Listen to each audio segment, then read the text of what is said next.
give it a second to start streaming because it does have like a little bit of a lag type thing going on.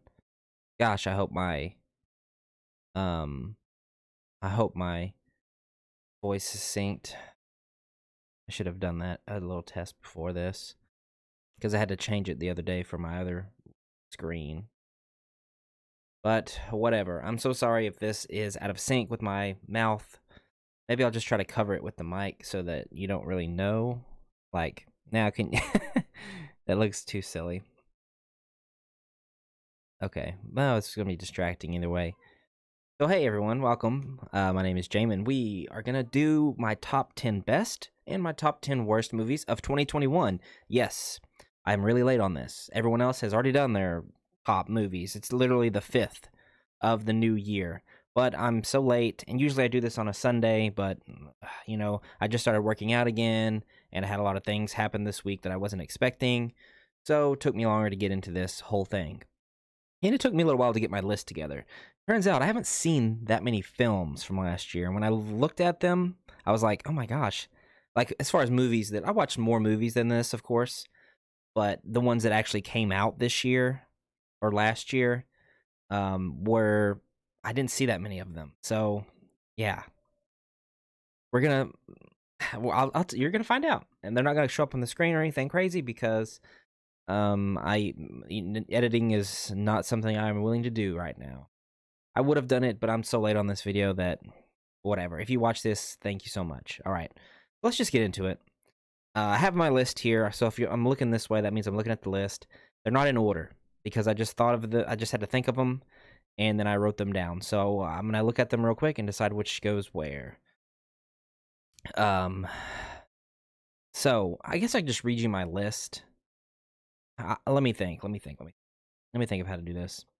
Let's do the worst movies first. Okay, here's my top 5 worst movies from last year. Now, this doesn't mean that they're just terrible, bad movies. That's up for, obviously, debate. But for me, obviously, it's my opinion, right? So here we go. Number 5 on the list is gonna be Eternals. So Eternals is probably my least favorite MCU movie. Yes, I would say, because I'm after Doctor Strange comes out in May or whenever it comes out, I'm gonna do a tier list video or a ranking for all the Marvel movies. A lot of people did it after Spider-Man, but since people are doing it after Spider-Man, I'll just wait till Multiverse of Madness and then I'll do mine then. So look forward to that. But Eternals, I did a whole review of it. Obviously, you can check that out. I was just bored with it. It wasn't like, I feel like all the ideas in there were better in other things. Like, what is my I have a notification down here. Dropped frames, 25%. Ooh. My stream is unhealthy or something. That's not good. My Wi-Fi should be really good right now. I don't understand. Anyways, yeah, Eternals, number 5. Not terrible, but it's a Marvel movie and it's enjoyable. So at number 5, that's not so bad. It's just a bland to me. I probably never watch Eternals ever again, unless a couple years down the road, whenever I do like a rewatch of Marvel movies, of sure. But I have no plans of watching it anytime soon. All right. Sorry, excuse me. I just ate dinner. Let's see. What's the next? Mortal Kombat, number 4. I was very disappointed with Mortal Kombat, but it's not the worst thing ever. I'd rather rewatch it than Eternals. So there's that part. I love all the characters they brought in. Like, there's so many different characters from Mortal Kombat, but they're just all kind of lame. I mean, Cole is like the lamest character in the world, and he's the worst main character. Like, Sub-Zero and Scorpion, like, this should have just been like their type of movie, but we had to have a new character because it's a bit easier for the people, for the wide audience to follow. Like, it gives us an end to this Mortal Kombat world, but that's kind of what they did with Liu Kang in the first movie. It's just not It's just not as fun as I wanted Mortal Kombat to be. They have some gore, which is cool, but it's just not the fun, action-packed experience I wanted. And I don't know why I had higher hopes, but also there's Mortal Kombat review. Watch that if you want to know more. Then we're gonna go with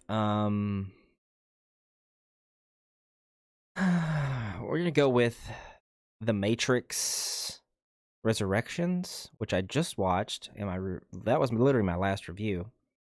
It's just there's elements in there that I like, and after watching more reviews of it, I kind of get the sense of what they were going for, or what the director was going for, but it just doesn't work, and it's still a bad movie. Like, even if it was, I kind of have seen some people kind of say the argument that it's bad intentionally, but it's still just bad. Like it's super self-aware, and it kind of knows that it's just a bad, dumb action movie. But that's not an excuse to be a dumb, bad action movie. You need to try and be good. Like, just because you're self-aware that you know what you're making doesn't mean that it's good or enjoyable. Uh, like, and it's just a waste of time. Why do that to yourself and to everyone if you're gonna make this? Lana Wachowski talking directly to you, but it's your thing. That's my number 3, because it's still Matrix and Keanu Reeves is still in there, and it's more enjoyable than these other ones. Let me tell you. Okay, so next, Venom: Let There Be Carnage. I didn't like Venom: Let There Be Carnage. It was not rated R. It's my biggest problem. It's PG-13. Carnage is a killer, and he literally doesn't kill anybody with blood in this movie. His attacks are knife hands, and he'll kill you and he'll slice you, but there's no blood, and it just really downplays the stakes and everything for the movie. Like, nothing feels impactful or visceral or any of those other adjectives. And I really wanted that. I really thought that could have been something that fresh and new that they could have went with Venom, because he bites people's heads off. Let's just make it R. Just make it rated R. That's my biggest problem with it. The character of Carnage is played by Woody Harrelson, and I think the movie wants him to be this cool, slick guy, and it's like the old man version of what what old people think younger cool guys are, and it's just like very cringe. And just watch the first Venom. Just skip this one. And the Venom and Eddie Brock relationship isn't as fun as in the first one. It's just bad. I don't like it. Get out of here. And then number 1, Space Jam: A New Legacy. They ruined Space Jam. No, they didn't. New movies don't ruin old movies, but they just like to see Bugs Bunny and them back in a big movie. I love the old Looney Tunes cartoons, and they were not done justice in this movie. LeBron James is a horrible actor. People try to say Michael Jordan is a horrible actor. No. They didn't give him as much to do as LeBron James.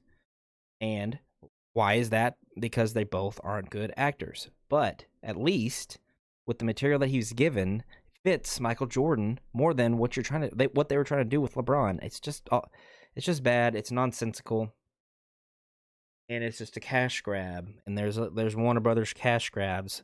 Have you noticed that all these movies that I'm talking about, besides Eternals and Venom, okay, 3 of these are Warner Brothers movies, and they're my worst. But I do have some on my best list too, though. So it's kind of crazy that all I've seen were Warner Brothers movies. There's a couple Netflix movies on here. So there's Disney, Warner Brothers, and Netflix movies on here. There's only one movie that's not related to those companies that I saw all last year. Wow. That's pretty crazy. Having HBO Max really lets me see new release movies more than I don't have to go to the theater, so I'm watching them. Here we go. Top 10 best. Here we go. Excuse me. All right, so let's go. Let's go number 10. Number 10, I'm gonna say is Don't Look Up. I just reviewed that one. It's a Adam McKay film. It's some kind of social satire comedy, and there's good performances in it, a good cast, and it's a good movie. It's a good movie. Some style in there, and I like it. It's memorable. At least it's memorable. So number 9 is Bad Trip. Like, it's just a straight up comedy in the vein of a Bull Rat or a Jackass, where they do these skits with real life people, but it's like formed into a movie with Andre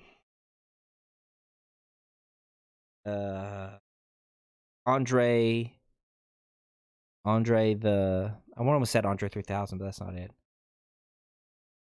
Dinner with Andre. God damn it. Hold on. Hey, I'm good. How you doing? Funny looking 00. Is your name supposed to imply that I'm funny looking? I gotta find out who this is. Bad Trip. Eric Andre.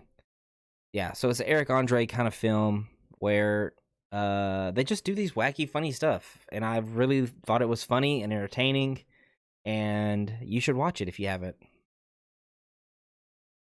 Nah, funny looking says, nah, it's me. Who is that? It's me who? Your name is not funny looking 00 in real life, is it? You'll have to tell me your real name, otherwise I don't know. If you know who I am in real life. Alright, so number 8 on my top 10 is gonna be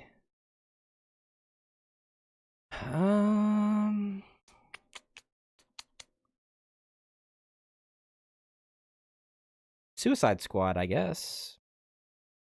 The new Suicide Squad, directed by James Gunn, was good. I am lost. I'm lost in my life and in this whole process of reviewing these films. But follow me, because I do this, and we do fun stuff and chat, What'd you think about Suicide Squad? Did you see it? The new one? Not the old one with the creepy clown man? Gangsta clown man, Jared Leto? The new one was good. Solid film. I have to rewatch it because it was very different than what I expected. It's more of a dark comedy than just a straight up action comedy, even though there's some good action in it and some good gore. It's fun. It's great. I would say that it's not as good as James Gunn's other works, like Guardians of the Galaxy 2. I like both of those better than this one, and I thought it would be better in my opinion. So that's why it's at number 7. Okay, number 6. I'm gonna go with number 6 is probably Zack Snyder's Justice League. You watch Zack Snyder's Justice League? Anybody out there? The 4-hour version. It's a lot better than the Joss Whedon version, in my opinion, and probably everyone's opinion at this point, because that one's just terrible. But this one was good. It's worth the runtime. I'll have to rewatch it someday. And I forgot that it even came out this year, but I really liked it. I dug it. WB movie.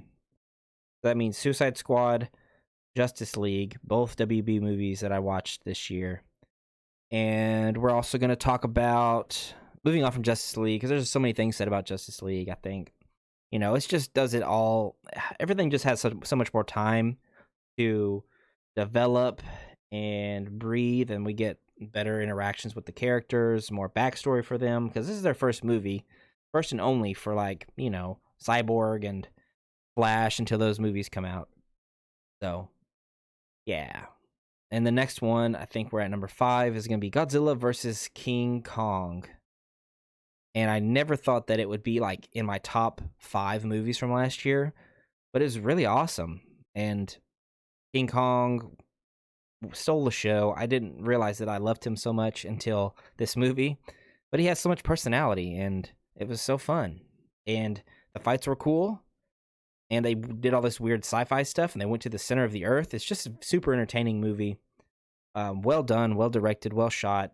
Great. I don't know what else much can you say about it, but there you go.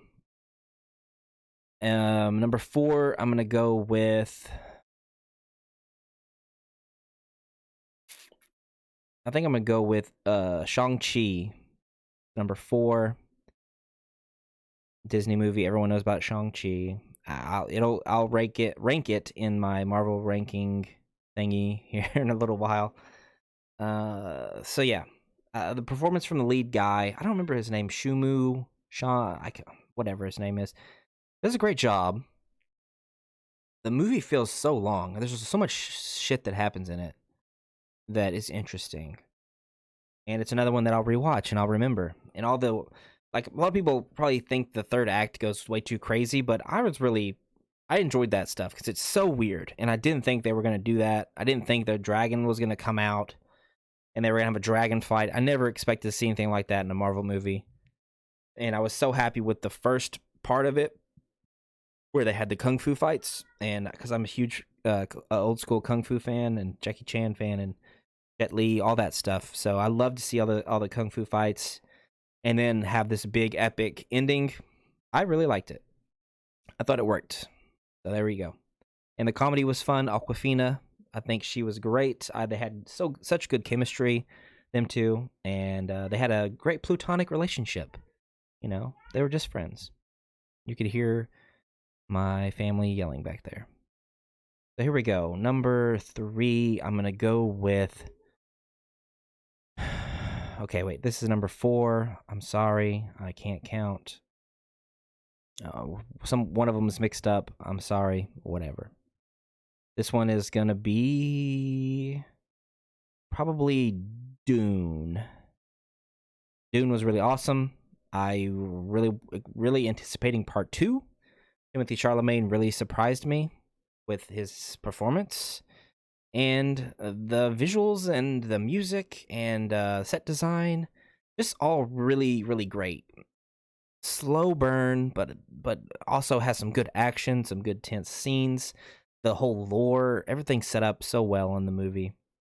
I really appreciated how they didn't just hand feed you everything, and how there's not much exposition. Like, there's probably no exposition at all. Everything that you get from this world is gradual and it's subtle, and you have to pick it up yourself.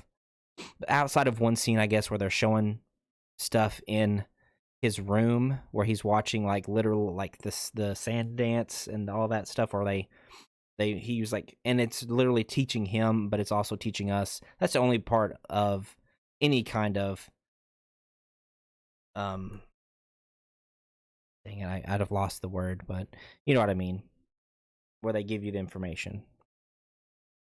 And so Dune's solid, very solid. I had it number 4, right, because I've got 3 left. So that means Last Night in Soho is going to be number 3. Edgar Wright film. I thought it was a masterpiece. When I was in the theater, me and my girlfriend went to watch it. It's a horror drama, beautifully shot, beautiful music, beautiful costumes. And the shot composition is amazing. All of the sweeping shots, and like, how did they do it with there's like these mirror shots? It's just great filmmaking and great performances. That lead girl, Anya Taylor-Joy, is like a sweetheart. I love her. But that main girl, her face was on screen so much. She did a great job. And I'm really hoping that she gets nominated for something, because, I mean, she put on a performance. Like, she had every emotion there was, you know. And it's a really scary film, actually, too. But why it was a masterpiece up until the end is that it gets too dialogue-y. It gets too explanatory. Like, they just lay it all out for you when they didn't really have to do that. And I don't know why Edgar Wright did that. It must have been a note from somebody that you gotta have this lady tell you everything at the end. I was like, I don't like that. That's stupid. And then there's too much of the scary monster, with the faces. There's too much of that at the very end. Like, it's okay to do like a couple of scares like that, but it feels like there's like 10 of those where there's just like people or the monsters that are in the movie like blah, blah, doing it all way too many times. I'm like, okay, stop. So then that about 75% of it masterpiece. The last 25% okay, just it soured my enjoyment a tad. So there's number 3. I've got 2 more, which should be yes. Dang it. Am I really gonna? What am I gonna do here? All right. So my last 2 are Tick Tick Boom on Netflix and Spider-Man No Way Home. So which is gonna be number 1? Which is gonna be number 2? I'm very torn about this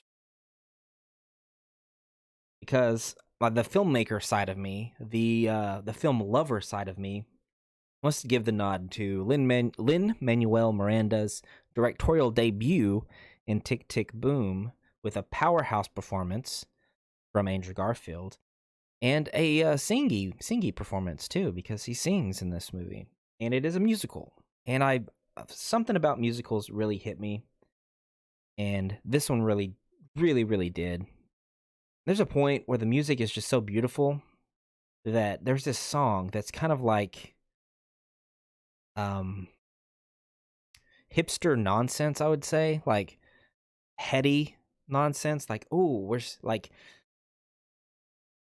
because he's like a I mean, he's an art play stage musical writing man, so all this stuff gets kind of like lost in my head, and it's over my head.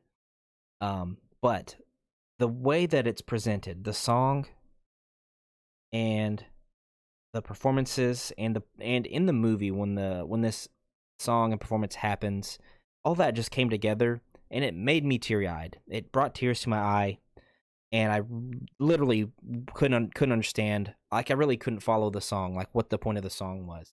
But it was just so beautiful, and in that moment, it really got to me. And it wasn't that it was so sad either, because it's not presented to you in this fake way where they're manipulating your emotions for you to be sad. Because it's not, I mean, it is a sad moment, but it's not like the end of the world, you know. It's not played that way. But you could just really feel it. And man, it was a great moment. And I was like, why am I going to cry right here? No. And so if you're on the fence, or if you never heard of this, and you like musicals, watch it. It's pretty good. It's really good. It's one of my favorite films of the year. High School Musical girl's in it, and she sings, and it's Gabriella and Troy up there singing. But every time I hear her sing, it takes me to High School Musical. But it's good, and she's really good. She sings really good in the movie. So watch it. All right, Spider-Man No Way Home takes the top spot this year. Just, I guess, because of and I said this in my review, because of the novelty of it, and it's so ambitious that you have these actors coming back. Spoilers, guys. You have all these actors coming back from other franchises that merge into this one movie and make it work so well, and make it funny, make it fun, make it heartbreaking, make it sad, make it all these different things, more adjectives. And I can't believe that we got to see 3 Spider-Men on film, and that's why it's the top spot. Like, you can talk about story, you can talk about plot holes, you can talk about, what I talked about was like inconsistent tones or tonal shifts that are just crazy. But and I don't give a fuck about any of that. 3 Spider-Men fighting guys all on screen together, witty banter. That's it. That's number 1. That's how you get number 1 in my heart and number 1 on my list for top 10 movies of 2021. So there you go. That's it. Short, simple video, short synopsises for all those things, short reviews, whatever. So tell me down below in the comments, or right here on Twitch, because I'm live on Twitch, guys. If you made it this far, you should follow me on Twitch, because you're a true OG, and you'll love it. right? Because you made it this far. If you listen to all this and you're not following me on Twitch, sorry, why not? Why not? Yeah. So there, that's it. Let's look forward to 2022. I don't even know what's coming out this year, but I'm really looking forward to the Oscars being announced so I can watch some Oscar films, Oscar nominated films, and review those for everyone. And also Cobra Kai. I'm on episode like 6. So hopefully by this weekend we'll be done, look like caught up, and I can review all of Cobra Kai because I never reviewed it. I mean, I kind of did in an old podcast. But that was like only the first 2 seasons. So now I can talk about all 4 seasons in one epic 1 hour long video, and it'll be metal, rock on, something. All right, thank you for watching. If you are watching right now on Twitch, you're awesome. If you're watching on YouTube, you're awesome as well.